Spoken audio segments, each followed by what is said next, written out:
E para darmos andamento ao evento, eu convido a subir ao palco Rodrigo Piponzi, que é cofundador da Editora MOL e do Instituto MOL e presidente do conselho do Grupo MOL, que será o mediador da próxima mesa com as convidadas Marina Pfeffer e Cristiane Sultani. Tudo bem? Prazer recebê-lo aqui. Tudo certo. Marina Pfeffer, que é psicóloga, com pós-graduação em psicanálise e com especializações em Harvard e na Fundação Dom Cabral, é diretora do conselho da Fundação Arimax, entidade sem fins lucrativos que apoia iniciativas que visam a inclusão produtiva de pessoas em vulnerabilidade econômica. Marina também é integrante da 4ª geração da família, que controla a maior fabricante de papel e celulose do Brasil e uma das maiores do mundo, a Suzano. Em 2018, cofundou a Generation Pledge, entidade que busca reunir herdeiros do Brasil e do mundo para um compromisso em comum, o de doar ao menos 10% de suas heranças nos 5 anos subsequentes a seu recebimento. Uma salva de palmas para a Marina, por favor. E também a presença da Cristiane Sultani, que é advogada e fundadora e presidente do Instituto Beja, organização de impacto social que, desde 2021, visa a filantropia colaborativa para a educação infantil, equidade de gênero e geração de renda. Ela também participa, desde 2021, do programa Patronos, de captação de recursos para o Fundo Patrimonial da Universidade de São Paulo, a USP, um projeto que quer fomentar a doação ao ensino superior e à ciência no molde das grandes faculdades americanas. E agora eu passo a palavra para vocês. Muito obrigada. É um prazer estar aqui, gente. Boa tarde. Para quem não me conhece, eu sou Rodrigo Piponzi, sou um dos fundadores do Instituto MOL, que hoje promove esse encontro ao lado do BTG e do Movimento Bem Maior. Eu estou muito feliz, eu queria dizer, antes da gente começar o painel, de estar aqui, porque eu acho que é um momento muito emblemático da nossa vida como Instituto, poder trazer esse nível de conversa para esse espaço, né? E, especialmente, acho que trazendo convidados, trazendo referências dentro dos seus temas que podem realmente fazer a gente refletir. Acho que esse é o grande objetivo do encontro. A gente não quer ser simplesmente só mais um espaço de trocas e conversas, mas sim fazer com que a gente possa profundamente refletir sobre as questões que a gente está se propondo a discutir. Então, eu vou pegar esse gancho, né, porque a gente teve uma mesa antes do almoço, que eu acho que foi muito potente e que eu brinquei com o Pedro ali fora, que ele trouxe uma fala que eu acho que conecta perfeitamente como gancho para o início dessa conversa aqui, né? Que é quando ele fala que talvez uma das forças mais potentes que existem hoje na filantropia é a filantropia familiar, né? Porque é uma filantropia que pode, de alguma forma, se destravar, né? Ela pode trabalhar de uma forma muito mais livre de amarras, de indicadores, de objetivos que muitas vezes são carregados quando a gente trata de outros recortes da filantropia, e aí sim apoiar determinadas causas de determinadas formas que realmente podem se propor a provocar mudanças mais profundas, né? E até para dar um pouco de contexto, eu brinco que a filantropia foi a minha salvação na vida, porque tendo nascido num lugar, né, de muito privilégio, a gente viu um pouco a Roberta hoje mostrando o tamanho dos privilégios que provavelmente estão sendo carregados por muitos de nós aqui nessa sala, tendo nascido nesse lugar e tendo aprendido a questionar esse lugar, eu falo que a filantropia foi minha salvação, porque eu acho que ela é um espaço, né, doar, especialmente quando a gente fala de doar como exercício de poder, a doação, a filantropia, elas têm um poder muito profundo da gente questionar, né, tudo isso que a gente tanto critica e muitas vezes pouco faz. E acho que eu começo o painel dizendo que eu tenho ao meu lado duas mulheres, enfim, das quais cujas trajetórias já se cruzaram com as minhas de diversas formas, mas que eu fui muito cuidadoso em selecionar, porque eu realmente queria trazer profundidade para essa conversa, e para além de todo o trabalho incrível que elas já fazem, que muitos de vocês conhecem, eu acho que são mulheres que têm muita propriedade, muita segurança e muita coragem para falar sobre isso que eu estou trazendo, porque realmente se colocam, trazem isso de uma forma muito aberta hoje nas discussões para os convertidos e para os não convertidos, quando isso é possível, né, Cris? Porque nem sempre é possível. Mas eu acho que são mulheres que inspiram muito nesse lugar, da gente realmente, às vezes, falar o que precisa ser dito, mesmo que isso cause desconfortos, né? Que é um lugar que eu, particularmente, tenho tentado me posicionar cada vez mais. Então, vou começar a conversa, as apresentações já foram feitas, pedindo, né, para vocês se apresentarem rapidamente, obviamente navegarem aí pelos territórios dos trabalhos que vocês realizam, mas acho que tendo essa questão como centro mesmo, né? Como vocês enxergam esse espaço da filantropia, esse espaço do doar, esse espaço do doar influenciando, distribuindo, né, e desconstruindo esse lugar de poder dentro das iniciativas de vocês, e o que pessoalmente motivou vocês a ocuparem esses espaços? Eu acho que é assim que eu queria começar a conversa. Obrigada pelo convite. Uma delícia estar aqui, assim, porque o Rô é uma das pessoas com quem eu mais me conecto emocionalmente, tenho parceria de trabalho, de teoria de mudança, então muito bom estar aqui. E a Cris foi uma pessoa que eu conheci esse ano e virou uma das pessoas mais especiais e importantes na minha vida profissional e também agora com vínculo pessoal. Então, assim, além de achar importante, é gostoso estar aqui. Então, muito obrigada pelo convite. Já fui apresentada de uma forma ótima, até vou pegar umas colinhas depois. Um pouco sobre mim, assim, eu nasci numa 4ª geração de uma família empresária e já tinha bastante abundância assim na minha vida naquela época. E aí, estando aqui no Brasil, o Brasil era, 34 anos atrás, e ainda é, um dos países mais desiguais do mundo. E isso foi uma experiência física que era muito difícil de assimilar para mim. Então, eu tinha uma reação fisiológica de que não funciona esse sistema para mim. Então, toda a minha trajetória pessoal e profissional foi tentando entender qual que é o meu lugar no mundo, como que eu dou conta dessas experiências que eram muito incompatíveis.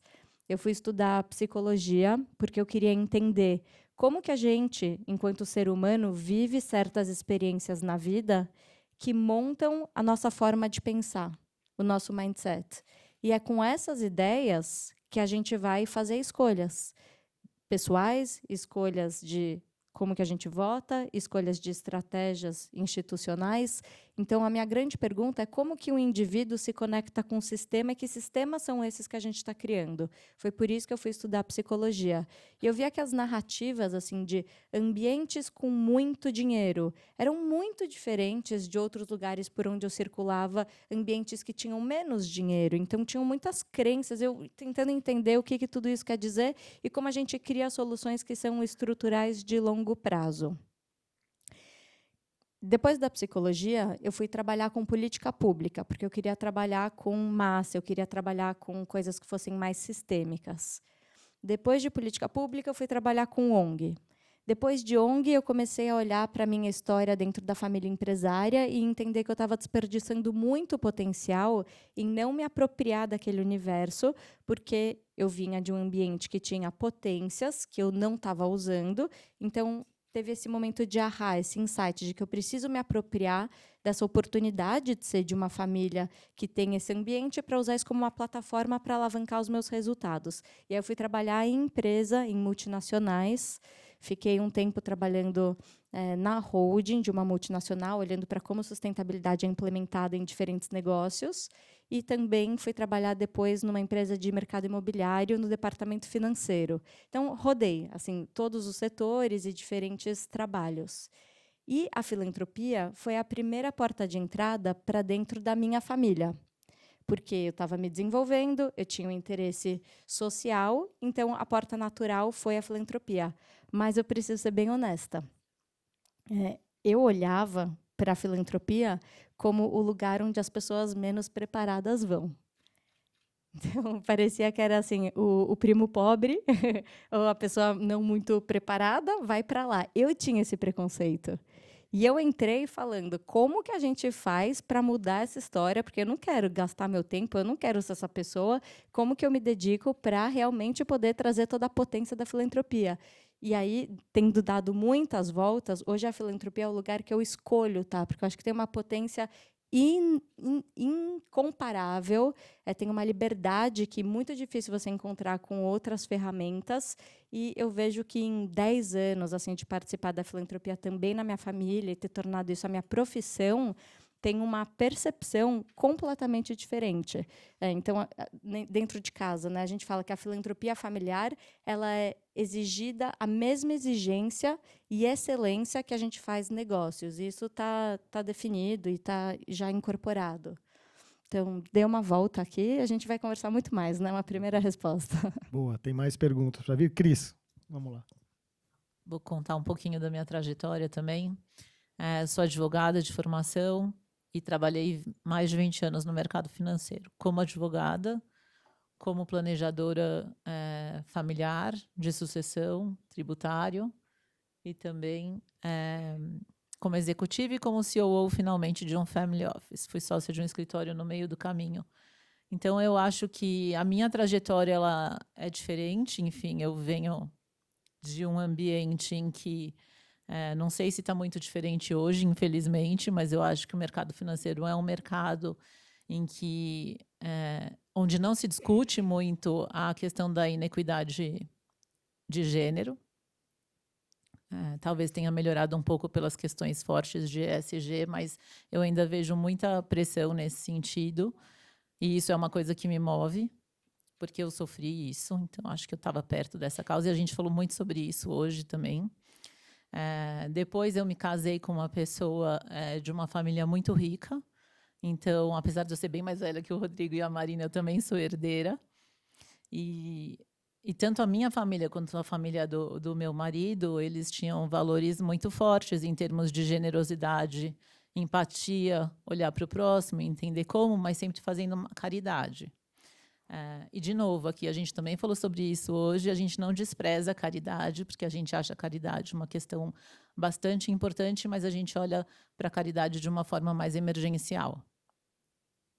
E dentro desse universo, infelizmente, meu marido faleceu em 2021, foi quando eu inaugurei o Instituto Veja, porque dessa caridade eu tinha intenção de fazer uma coisa mais estratégica, porque eu entendia que eu tinha essa capacidade. E só para vocês entenderem, a gente não tem mais o negócio da família, então o meu negócio é a minha filantropia, e eu trato a minha filantropia como uma coisa bem executiva, assim. Então eu vou aprender, eu me formei em investimento de impacto, eu fui estudar, fazer vários workshops, como fazer uma filantropia. Eu sei que tem uma certa crítica aos termos da filantropia, mas, enfim, a gente estava chamando isso de uma filantropia mais estratégica, como olhar, né, para uma forma diferente. E, de novo, os progressistas e os convertidos sempre se encontram, então tem 3 aqui no palco. Mas a gente está muito focado em converter pessoas e, de novo, sem desprezar os outros modelos que tem, enfim, de doação, voluntariado e caridade, mas como a gente se soma nisso tudo, inclusive incluindo nisso investimentos de impacto. E eu acho que a força que a gente tem é exatamente essa, conseguir olhar para um plano de ação, entender qual é a dimensão, quais são as diferentes dimensões disso tudo e construir narrativas melhores, né? Hoje eu também cheguei aqui cedo, fiquei reparando, enfim, prestando bastante atenção nas palestras e principalmente nas perguntas que me interessam muito, o que essa plateia tem para dizer para a gente. Mas, assim, de A a Z, eu entendo que o Brasil todo tem um problema muito sério de narrativa, né? Então, aqui a gente estava falando, né, a Roberta falou, quando foi a Lava Jato e a gente trouxe os nomes das empresas, e, por exemplo, o Odebrecht, um dos exemplos, mas quando é ONG, é só ONG, também acho que isso é uma verdade, mas ela pode ser contada de sobre uma outra ótica, porque tem ONGs hoje que têm marcas muito fortes, né? Como já tiveram, Legião da Boa Vontade. Hoje em dia a gente tem a Gerando Falcões, é enorme, o mundo inteiro sabe exatamente o que é isso. Então, se acontecer com uma ONG forte, eu acho que a gente até vai ter isso sobre marca, mas o setor tem realmente essa questão de desvio de recursos, porque até hoje, infelizmente, há desvio de recursos no setor. E esse é um diálogo que a gente tem que abrir, e talvez com uma narrativa diferente com o poder público, falando para eles exatamente assim, vamos esquecer passado e vamos entender qual é o cenário atual. E eu estou contando isso para vocês porque esse ano eu me dispus a fazer advocacy para a reforma tributária. Eu fui perguntar quem está fazendo advocacy da reforma tributária do setor. E daí, enfim, tem o IDES, o GIF, a APF, a BCR, uma série de organizações, e também tem as organizações de impacto, algumas ONGs separadas, um movimento bem maior, todo mundo com muito interesse, cada um fazendo o seu papel individual nisso. E daí eu falei, por que a gente não se une num grupo? E eu estou disposta, enfim, a apoiar esse tipo de grupo. Por que a gente não faz isso junto? E daí a gente, aos poucos, cria um diálogo. Senta junto e forma uma espécie de uma coalizão. Tem sido ótima essa experiência, eu acho que ela é bem efetiva, acho que está todo mundo gostando, a gente ainda está nesse processo.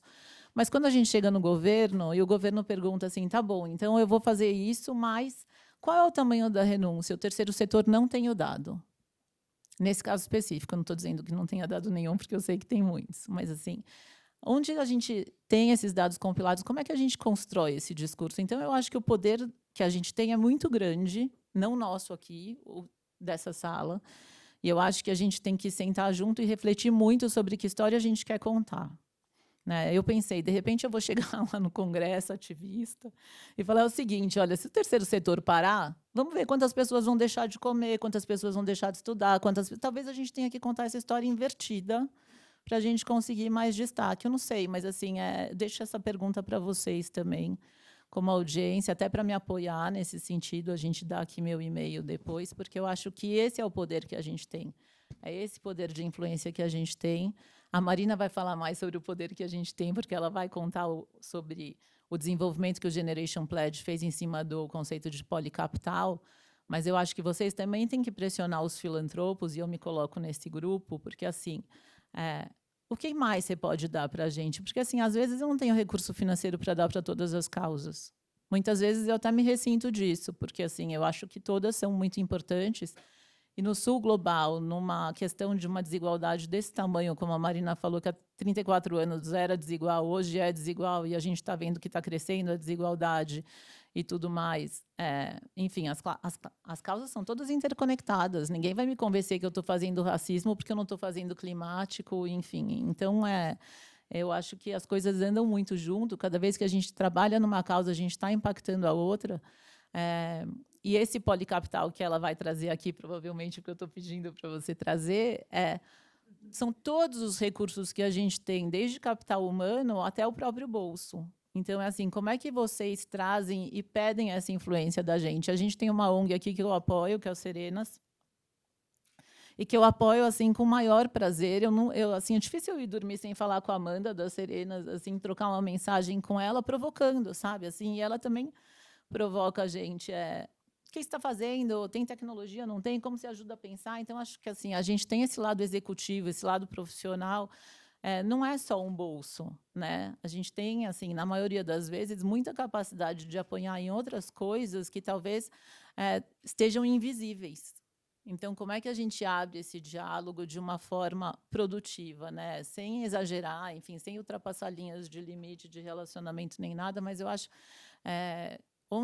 quais são esses campos que a gente pode abrir e desconstruir para construir um Brasil de novo. E eu achei super interessante o que o professor Renato Nogueira trouxe aqui de manhã, falando das questões das fobias, né, das dualidades, das questões e tal, mas eu me pergunto muito, assim, esse grupo que está aqui também faz isso, não é só filantropia, é investimento de impacto. Para mim está tudo junto também, enfim, porque as coisas não se compensam, elas se somam, mas será que a gente não está à beira de construir um capitalismo invertido, de reinventar um capitalismo melhor, né, deixando o dinheiro na mesa, mas também a gente está aqui no ambiente de um banco hoje, poderiam ser vários outros, mas a gente está no centro financeiro hoje aqui na Faria Lima, mas como é que a gente também pressiona para que os investimentos e os recursos e os incentivos financeiros dessa indústria queiram chegar numa fórmula com a gente de ganha-ganha, para a gente poder investir em investimento de impacto, também é um custo financeiro menor. Né? Porque assim, não adianta querer ter incentivos financeiros do jeito que eles são hoje para a gente deixar dinheiro na mesa para ter menos retorno contra um pagamento maior. Então, assim, tem tanta coisa em jogo que eu acho que vale a pena a gente sentar, discutir, dialogar, mas tem que ser rápido, né? Porque a gente tem urgência. Enfim, falei muita coisa. Obrigada. Obrigado, Cris. Você tocou em Gente, a gente tá no freestyle aqui, tá? Não tem muito roteiro e tal. A gente combinou, inclusive, assim. Então, eu vou puxando as minhas perguntas muito do que eu estou escutando. E Cris, você tocou em vários pontos, eu acho que conectam com várias perguntas que eu gostaria de fazer, e a gente precisaria de mais tempo do que a gente tem, mas eu acho que, essencialmente, né, a gente parte de um lugar em que a gente olha e aí eu volto muito para o doar e influenciar o poder, que é o nosso grande tema aqui, né? A gente ocupa muitas vezes um espaço, quando a gente é detentor do capital financeiro, que é um poder dado para a gente, né? É um poder inerente, é um poder que você, às vezes, nem conquistou individualmente, ele já foi te dado. Esse, para mim, pessoalmente, era talvez, hoje, o meu diagnóstico, esse talvez era, para mim, um dos maiores problemas que eu enfrentava. É como é que eu lido com isso sem nem saber direito o que é isso, né? Desde adolescente. E eu acho que a gente tem aqui exemplos, né? Vocês são exemplos de pessoas que, através das trajetórias, e aí é muito legal quando eu vejo vocês duas falando que a filantropia é a prioridade de vocês, a filantropia é onde está a energia de vocês, a filantropia é onde vocês exercem a capacidade mais sólida que vocês têm, do jeito mais potente que vocês têm e levando da forma mais séria que vocês podem. Ou seja, a filantropia é a prioridade e é a crença de como a gente pode, né? É a ferramenta para a gente realmente construir o que a gente quer. Quando eu escuto isso e jogo, né, projeto isso para a questão do poder que já vem junto, para mim vem uma palavra muito clara, que é responsabilidade, né? E aí eu também volto para um outro lugar, que é talvez das coisas que eu mais escuto quando eu vou em eventos como esse, que é, mas faltam os filântropos na sala, faltam essas pessoas que têm o recurso, porque a gente está aqui discutindo, mas muitas vezes essas ideias não chegam em quem tem, né? E eu fico muito feliz, e esse foi o objetivo, da gente poder ter uma conversa muito aberta. Eu até perguntei para elas ontem, eu falei, gente, vocês topam uma conversa bem honesta? Elas toparam, então cá estou.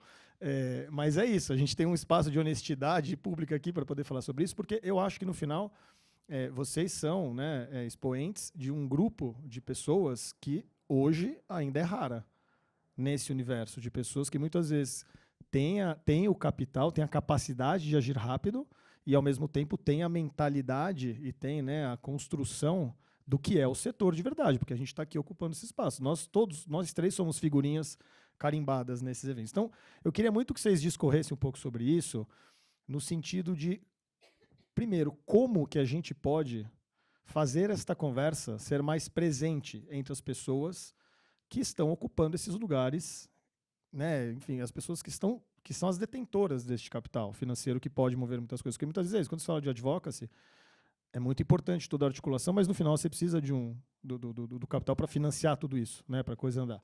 Então, eu queria muito escutar vocês sobre isso. E aí, no seu caso, Marina, se já quiser entrar um pouquinho na história do Generation Pledge, que é um projeto incrível, porque aí eu acho que isso já começa a conectar com a nova geração. A Marina vai falar, mas ela tem um trabalho muito potente também neste lugar de trazer essa nova geração, que é uma geração que vai herdar o maior volume de recursos da história, né, do mundo, para que pensem não só com responsabilidade sobre a filantropia que eles vão praticar a partir disso, mas pensem nisso a partir de um entendimento de policapital, e não só da filantropia, porque existem muitas outras formas da gente promover impacto para além e junto com a filantropia. Então, eu queria que vocês navegassem um pouco por esse lugar. Ótimo. Vou trazer um pouquinho de contexto. Assim, fazer impacto é um quebra-cabeça, tem 1000 estratégias, 1000 posicionamentos. O que eu escolhi é trabalhar a partir de uma elite econômica, entendendo que tem uma potência gigante que ainda precisa ser capturada. Então, trazendo assim um pouquinho do panorama para vocês.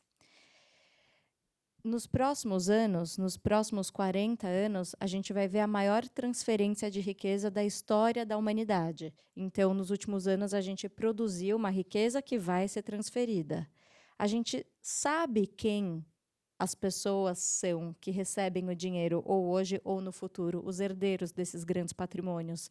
Mas é uma loucura o que está acontecendo no mundo, que a gente não tem espaço e serviços de qualidade ofertado para essas pessoas se prepararem e pensar o que eu vou fazer com esse poder que eu recebo. E o que a gente fala é que esse poder ele está em fragmentos, né? São vários capitais. Tem o capital financeiro, que pode ser filantropia, pode ser investimento, pode ser as empresas operantes. Tem o capital social, que é conseguir sentar numa mesa, conseguir acesso a uma pessoa, conseguir entrar em grupos de networking específicos. Tem o capital político, que é como que você se prepara para conseguir influenciar a política pública, e o capital de carreira, especialmente porque muitas pessoas que vêm desse ambiente têm uma educação excepcional, mas normalmente alocadas em mercados muito tradicionais e não fazendo coisas que são de impacto. Então, a gente acha que é fundamental a gente conseguir usar todo esse policapital, e filantropia sendo uma das estratégias que eu mais aposto na potência para conseguir destravar um montante relevante em volume e também em qualidade. Então, a conjuntura é, estamos vivendo uma policrise, né? A gente tem crise de guerra, a gente tem crise de saneamento, de água, climática, de pobreza, de desigualdade, de instabilidade econômica. É muito problema, né, estrutural. Então, para a gente conseguir responder a isso, a gente precisa de estratégias muito bem pensadas e articuladas de policapital. A Cris brinca que é uma seita, né, que a gente fica repetindo. Policapital para responder à policrise, que eu acho que faz sentido e outras pessoas começam a falar, ela fica brincando comigo que é uma seita. Mas eu realmente acho assim, que esse é o caminho. E aí, o que a gente está fazendo com o Generation Pledge é a criação de uma comunidade internacional de herdeiros. Herdeiros não é gente jovem, só é segunda geração de patrimônio em diante, que se compromete a usar todo o seu policapital para mobilizar em direção a impacto e também, no momento do recebimento da herança, nos primeiros 5 anos, doa pelo menos 10% do patrimônio total.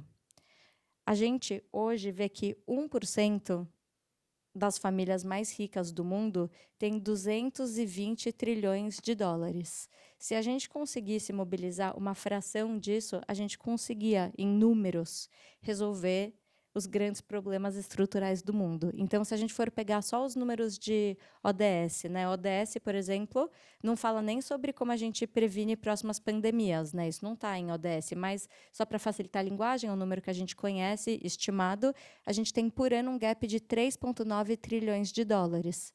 Então, existe o dinheiro. Tem o dinheiro se existir a vontade, né? Por que não tem tanta gente fazendo isso? Porque a gente tem um problema estrutural que é de cultura e de incentivo, que nem a Cris estava falando, né? Hoje, no ambiente de famílias de grandes patrimônios, se você tem a cabeça no lugar e for responsável, você vai fazer o que você aprende nas famílias, o que você aprende nas universidades, o que você aprende nos bancos, nas outras instituições financeiras, com as consultorias, que é preserva o seu patrimônio e amplia o seu patrimônio. É isso que você tem que fazer. Mas se todas as pessoas de famílias com patrimônio forem fazer isso, já era, assim, já era. E já era matemático. É impossível a gente conseguir construir um futuro que seja mais de sobrevivência, não é nem é sobrevivência mesmo, se a gente continuar com esse padrão de preservar e ampliar patrimônio. Algumas pessoas começam a se sentir mobilizadas. Então, eu topo fazer outras coisas que não sejam só preservar e ampliar. O que eu vou fazer? Hoje a gente não tem nem a linguagem direito assim, para oferecer outras teorias de patrimônio, é o que a gente está chamando. E pelo Generation Pledge, a gente está desenvolvendo uma pesquisa que é para criar arquétipos de diferentes maneiras de pessoas com patrimônio se posicionarem num espectro. Então, qual é o valor que me direciona e como que eu me entendo enquanto um arquétipo em relação ao meu patrimônio e como eu monto portfólios mesmo que sejam aderentes a os certos princípios e valores que eu tenho. Então, tem uma questão super complicada que é de incentivo. Toda a indústria de patrimônio ela está montada de uma forma que é para preservar. Então, a minha aposta, e acho que isso fala muito também com o movimento que a Cris tem feito, é como que a gente ajuda as pessoas que têm essa flexibilidade financeira a mudarem a chavinha de mindset, e depois a gente tem que criar as avenidas concretas de alocação de capital. E aí tem alocação de capital para filantropia, e aí todas as outras partes que são de investimento também. Generation Pledge está ajudando as pessoas a fazerem isso. Muita informação, né? Não, muito bom. E eu vou até, Cris, para você, eu queria que você reagisse, mas eu vou até botar um elemento a mais aqui, que a gente esteve juntos, né, por coincidência, os 3 na quarta-feira, apoiando a Cris na construção dessa nova fase do Instituto Beja, né? E você falou de narrativa, E, gente, a Cris foi chamada de força da natureza na quarta-feira. Eu achei muito potente. E é mesmo. Porque ela é, no seguinte sentido, assim, eu acho que a Cris, ela representa hoje uma figura dentro desse lugar filantrópico, né, na figura da filântropa, que realmente está disposta a não só construir uma narrativa que olha para a filantropia em si, que olha para a filantropia como meio, não como fim, mas de uma forma muito corajosa e muito influenciadora, no bom sentido, muito propositiva, de falar, gente, essa é a filantropia que eu acredito e eu gostaria de trazer mais gente comigo. Né? E isso é muito raro, essa que é a verdade. Então, eu queria que você reagisse, mas eu queria dar também essa perspectiva da narrativa, porque eu acho, na minha visão, que essa é uma ótima solução para a gente atrair mais gente. Né? E eu acho que é importante dar o contexto, né? Não sei se você vai ser muito humilde para falar do Instituto Beja, mas eu não queria ser.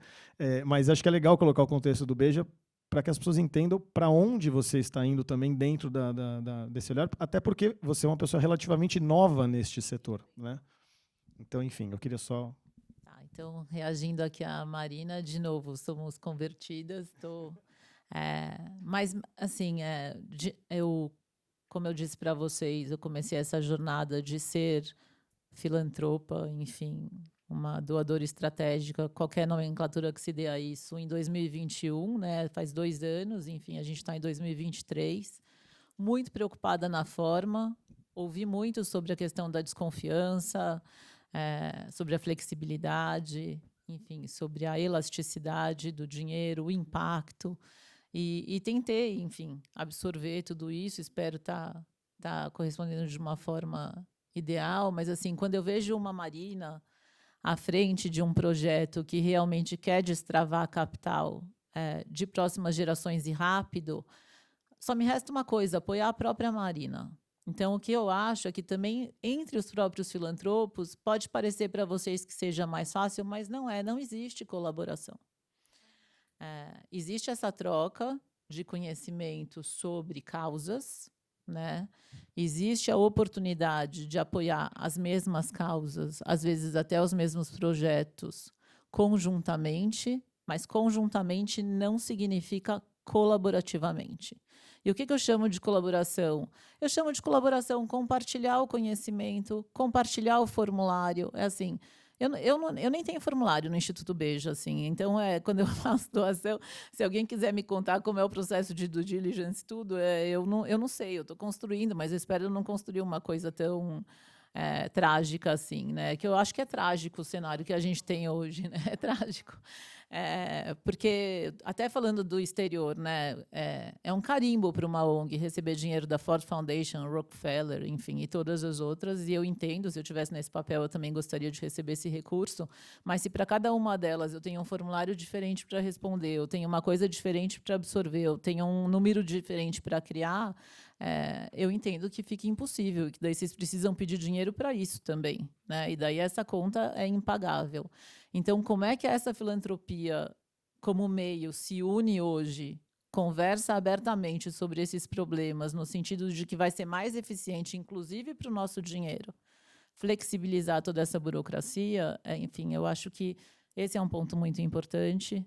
O segundo ponto importante é construir narrativas conjuntas. Enfim, eu não brinquei quando eu disse que eu estou pensando sério na narrativa de chegar no Congresso e falar, olha, se vocês não estão indo por um bom caminho, vamos pelo outro. Aqui a gente vai falar número de morte, número de fome, número de tudo, porque se a gente parar, vai ser bem ruim.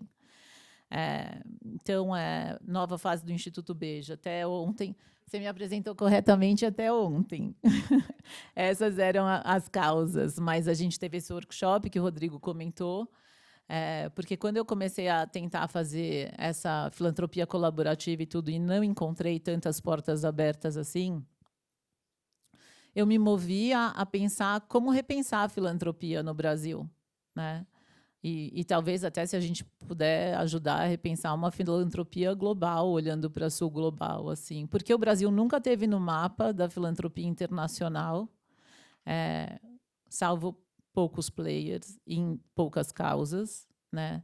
E agora, recentemente, a gente vê a Beyoncé vindo para o Brasil, né? O Lewis Hamilton vindo para o Brasil, enfim, o que está chamando a atenção deles? Por que eles estão tanto olhando para o Brasil? Ou isso por que a Mackenzie Scott também doou para o Brasil, né, e em outros, e agora destravando mais capital, outros montantes. Então, acho que assim, é a hora urgente da gente criar a nossa narrativa, porque estão olhando para a gente.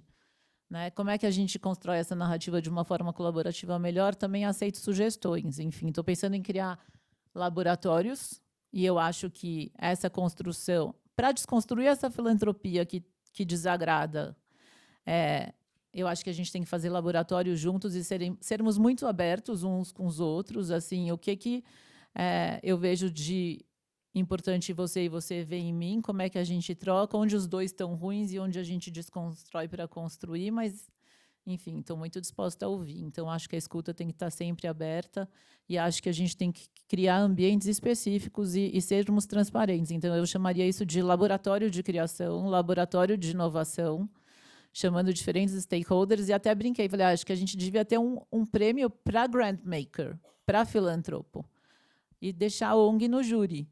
Porque assim, não, é verdade, criar uma competição é positiva. Obrigada. Mas é muito nesse sentido, assim, e critérios, colaboração, abertura, divisão de conhecimento, destravamento de capital, enfim, eu acho que a gente também pode pensar nisso junto, né? Enfim, são ideias. Muito legal. A gente tem pouco menos de 10 minutinhos aqui para fechar, então eu queria lançar uma última pergunta. A gente vai ter perguntas da plateia, gente? A ideia... Cadê a Vanessa? Você quer fazer uma pergunta, é isso? Eu ia fazer uma pergunta. Eu vou fazer a pergunta rápida e depois eu passo para você, tá bom, Camila?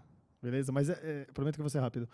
Porque acho que é meio que para amarrar tudo isso, né? Acho que você falou de grant making agora e você falou de uma coisa muito importante, Cris, que é como é importante a gente aproximar, a gente criar colaboração de verdade, né? E da minha experiência trabalhando em filantropia, e especialmente dentro da filantropia familiar, o Instituto ACP, onde a gente trabalha com desenvolvimento institucional de terceiro setor, a gente trabalha cada vez mais com organizações territoriais, é impossível a gente falar de qualquer tipo de evolução se a gente não der literalmente as mãos, e isso é um grande exercício de distribuição de poder, de aprender a lidar, né, com essa mecânica do poder, que é trabalhar juntos, literalmente. É entender que muitas vezes a inovação, a solução está no território, não está no que a gente acha, desconstruir muitos dos conceitos que a gente tem na cabeça, né?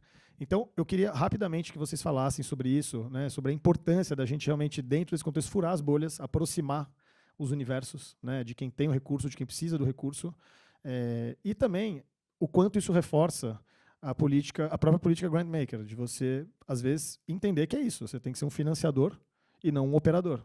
Não estou desmerecendo as operações, tá? Isso é muito importante. Tem grandes organizações que precisam operar, né, por N motivos. Mas eu queria muito que vocês navegassem também por isso, pela importância de também se colocar no mundo como organizações que financiam boas ideias. Eu vou dar um exemplo rápido do próprio Movimento Bem Maior, que é um grande parceiro do Instituto MOL, porque a primeira coisa que eles falam para a gente sempre, a gente trabalha olhando para o mesmo lugar, só que vocês fazem algo que nós não fazemos. Vocês, né, trabalham comunicação de uma forma que a gente acredita e gosta e acha que vai para o mesmo lugar. Vamos trabalhar juntos. E eles fazem coisas que nós não fazemos. Então, não tem união mais perfeita que essa para a gente chegar onde a gente quer. Né? E aí a gente precisa trazer mais gente para esse barco. Então, eu queria rapidamente que vocês falassem sobre isso. E aí, se der tempo, eu passo para a Camila. Bom, eu nasci já como uma instituição financiadora, né, sem operar projeto próprio. Não tenho essa capacidade, e acho que isso demora um prazo que eu também não tenho mais de vida para aprender a operar alguma coisa para fazer. Acho que o Brasil é enorme, então também eu financio boas ideias. Claro que, enfim, o que eu acho uma boa ideia, talvez outra pessoa não ache uma boa ideia, enfim. Então vai ter sempre essa discussão da democracia, do uso do capital com as ideias, com o financiamento. Então, é isso, né? Minha fundação é minha só, né? Porque meu marido faleceu e eu não tenho filhos. Então, eu também tenho uma vantagem enorme, porque eu tenho muita flexibilidade de decisão, o que me facilita bastante, tanto do lado do investimento quanto do lado do financiamento. E eu realmente acredito na colaboração. Como eu disse para vocês, quando a Marina me contou a ideia dela, eu falei, não, eu vou colaborar com Generation Pledge. Eu acho que faz todo sentido destravar mais capital. Então, assim, quais são as iniciativas que permitem que a gente destrave capital? E daí, quando eu comecei lá em dezembro de 2021, eu comecei com essa causa de inequidade de equidade de gênero, trabalhando principalmente mulheres pretas e combate à violência doméstica. Essa era uma causa muito minha que meu marido apoiava. A gente pensou juntos na questão da geração de renda para pessoas com mais de 50 anos, vendo a inversão de pirâmide do país e a pandemia, né? E também o avanço tecnológico com a relação do desemprego, o que é novo emprego, novo job para essas pessoas, como é que se reinventam. E a terceira causa básica, educação infantil, e confesso para vocês que naquele momento que a gente escolheu educação infantil, eu não sabia os recortes de educação infantil. E quando eu fui ver, eu falei, meu Deus, tipo, o que dentro disso, qual é a escolha de Sofia aqui? É muito difícil. E daí, depois de 1 ano e meio, eu fui convidada para uma field trip para ir para a Califórnia, Palo Alto, visitar fundações e tal, entender mais a questão de impacto com outros investidores de impacto. E daí fui conhecer a Fundação Omidyar, que eu achei maravilhosa. Falei, grande modelo, isso é um modelo, né? As coisas vão tendo sustentabilidade, depois acabam virando negócios, depois saem disso, mas, enfim, isso é um tamanho que eu não tenho. Mas gostei de me espelhar. Eu sei que veio uma semente, saí de lá e falei, não estou fazendo do jeito certo, não estou satisfeita, não estou causando o impacto que eu poderia causar com eficiência, o que eu posso fazer melhor e tal. Contratei 2 consultoras que me ajudaram muito, que são a Carla do Praia e a Carolina Aranha.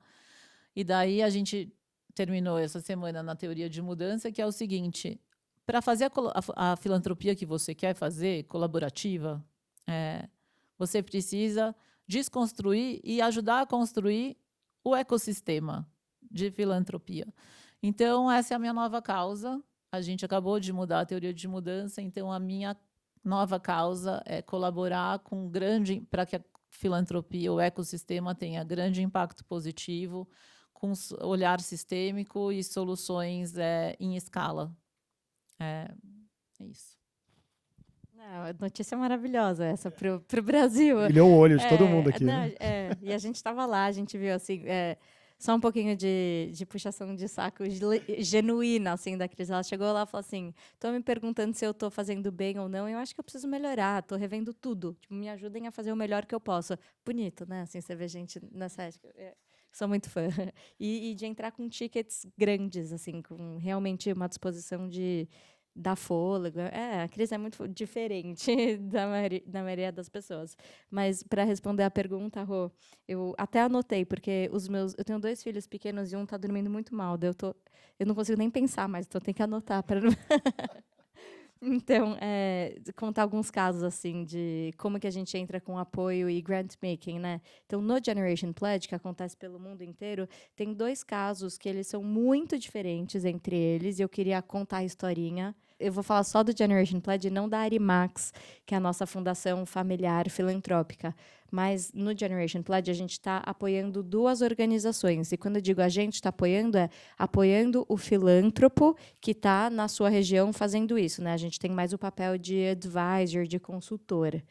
Então, tem uma iniciativa que está fazendo um trabalho mega importante numa pauta nada sexy, que é tuberculose. Tuberculose é uma nova pandemia, assim, é muito grave o que está acontecendo com tuberculose no mundo e nos Estados Unidos. E ninguém lá está trabalhando de uma forma robusta e estrutural com esse tema. Então, a gente está ajudando a criação de uma coalizão lá para fazer isso. Então, falando assim, é um tema muito na base, muito direto na ponta, não é nada sedutor o tema, né? Por outro lado, uma coisa bem diferente, que é muito potente também, tem um outro filântropo que está fazendo um trabalho de botar dinheiro e nada mais. Ele não dá tempo, ele não dá rede, ele não dá conexão, ele dá só dinheiro para uma universidade na Singapura que está fazendo um trabalho de fomentar uma prevenção para o que eles precisam fazer para evitar futuras pandemias e riscos nucleares na Ásia. Então, são 2 agendas completamente diferentes, as 2 têm colaboração de jeitos completamente diferentes. Então, acho que o nosso papel também assim, é se educar sobre o que é a filantropia, diferentes maneiras de fazer filantropia, diferentes abordagens e como que você estrategiza e avalia também, né? Então, é difícil aprender filantropia, a gente tem que ter o rigor de aprender bem com o conhecimento que já está disponível, né? Perfeito. Bom, Camila, se você for muito rápido na sua pergunta, a gente estoura um pouquinho o tempo e aí a gente responde, enfim, aqui. Tá pronta a pergunta. Minha pergunta dentro do mundo da filantropia, acho que a Mackenzie Scott é a pessoa que mais chacoalhou, né, as estruturas do mundo da filantropia nos últimos anos. E é muito disruptivo. E quando você lê os estudos do impacto que as doações dela têm nas organizações, realmente é bem transformador. Quão longe vocês acham que a gente está de ter uma filantropia que é tão simples e tão direta quanto a da Mackenzie Scott no Brasil? Melhor fazer outro painel para responder esse?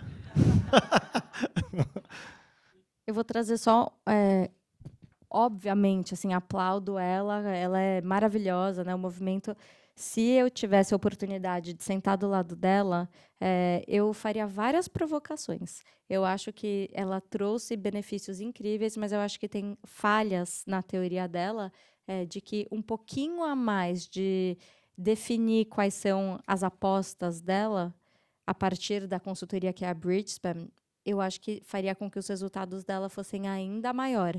Então, como que você usa evidências para conseguir fazer o trabalho de confiança? Então, não é evitar a filantropia com base na confiança, mas como que você prepara para poder fazer isso?